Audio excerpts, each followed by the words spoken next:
Hello, my name is Ratavia, Caleb. and we are the soon-to-be Andrews. When we first met, we met in high school. We've known each other since 9th grade. We went to the same middle school, but we initially became friends in high school. Hello, I'm Aliana Alexander. And I'm Sandra Granados, and we're married. So we met in Iwakuni, Japan. My parents were stationed there. My mom was stationed there, and that's where we went to high school and met. We started dating in 2012, and we got married in 2016.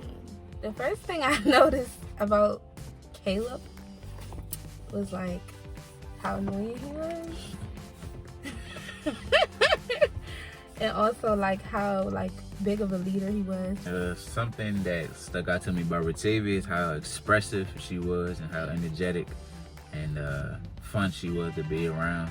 We would normally always argue in class, have debates, have verbal arguments, verbal fights. So her energy really stuck out to me as far as how expressive she was, her charisma and things like that. And then outside of that, I just saw how diligent she was and completing tasks and schoolwork and things like that, because she'd always help me out. So yeah. I guess the first thing I noticed was that she was goofy and funny. Yeah. We were on the same soccer team, so we both played defense. So we kind of met through the team and sports. Were you looking for a serious relationship at the time? Yeah, but no. I mean, I was still in high school, so I was kind of figuring things out. He was like my first relationship for real. I mean, I've been in other relationships, but it was never real or like deep. So I could say yes, but I could say no. So Yeah, around that time, I was definitely looking for a serious relationship, because I had never been in a very serious relationship before with Tavia.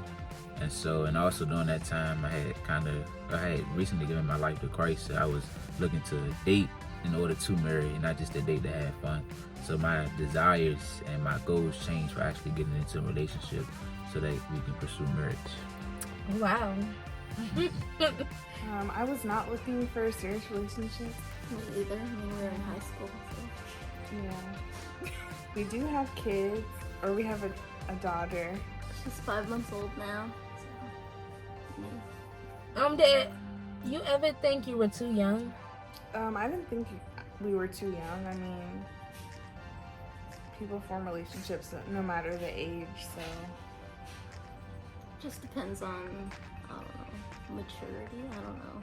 I feel like for being so young, at least I felt a little mature. Maybe not. Yeah, right. We were dumb kids. Yeah. Mature dumb kids. Yeah.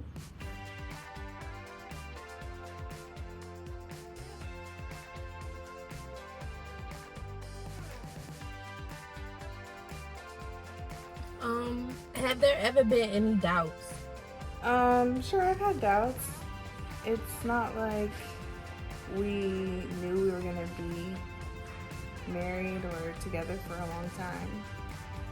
And the long distance, I mean, being military and then with her graduating and like college and thoughts of like, where will I be? Where will you be?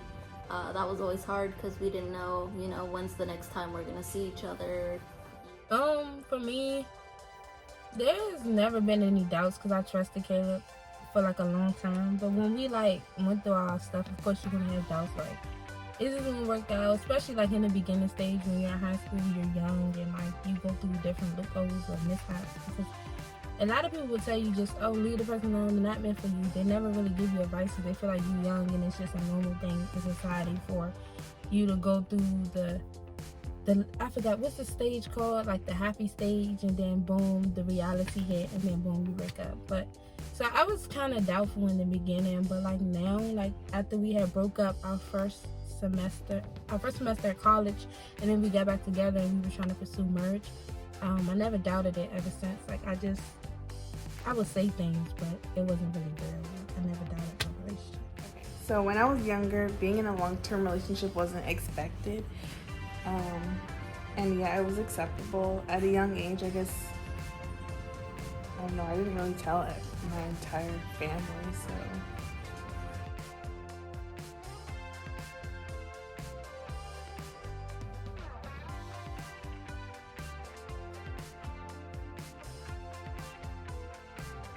Growing up, I come from a single parent home, and even though I come from a single parent home, my dad is around. From them, about love is like, they only feel like love is only shared amongst family and friends. It's never really evident in relationships. So I really wasn't given any like positive advice about relationships. It was just from a woman perspective that a man gonna be a man, and that men always cheat, and it's hard to find love. My answer, I never really had sound advice like a whole sit down of how love should look and things like that. I kind of learned through watching my mom and my dad going through what they went through, and still currently going through what they went through as well. I also just learned from like television shows and how people portrayed love to be and what they said love was. And I kind of learned from that. Never really took step into it, but just kind of had my idea of what love was according to society's meaning of it.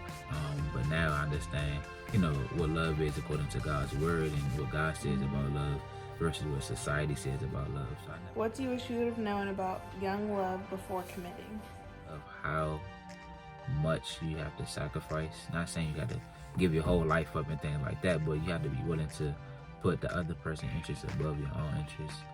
And also being held accountable. It's important that you're held accountable in your relationship as well, so that people can make sure that you're doing the other person right, but ultimately that you're refraining from any activity, fornication, or anything that would cause your two relationship to kind of go in the wrong direction.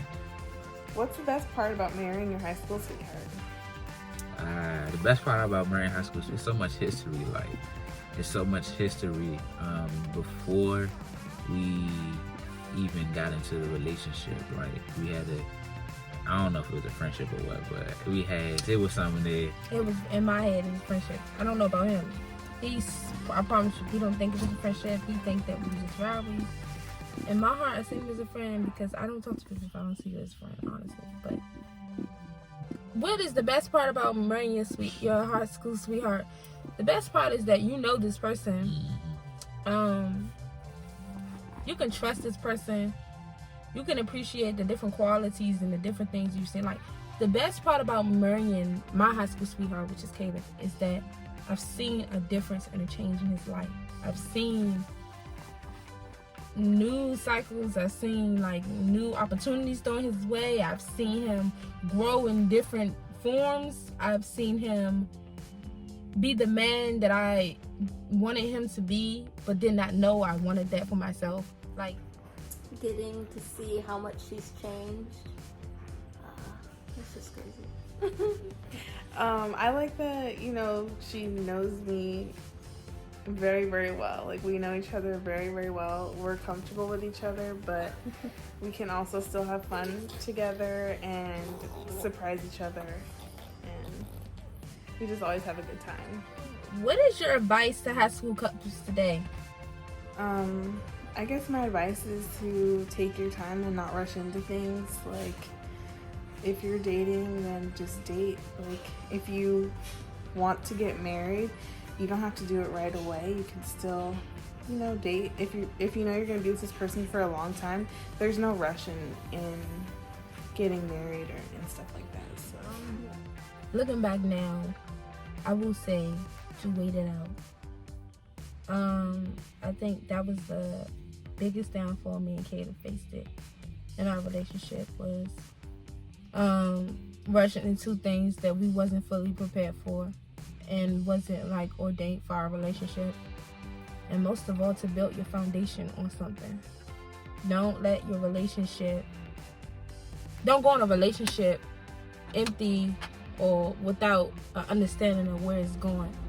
You have to know what this person wants from you, what they expect from you, what can you build with this person, what does this person see for you futuristically, what will you gain from this person, what is this person's intentions, ask God to dig deep down into this person's heart and reveal to you their true colors and their true nature, so you can understand, is this person for you?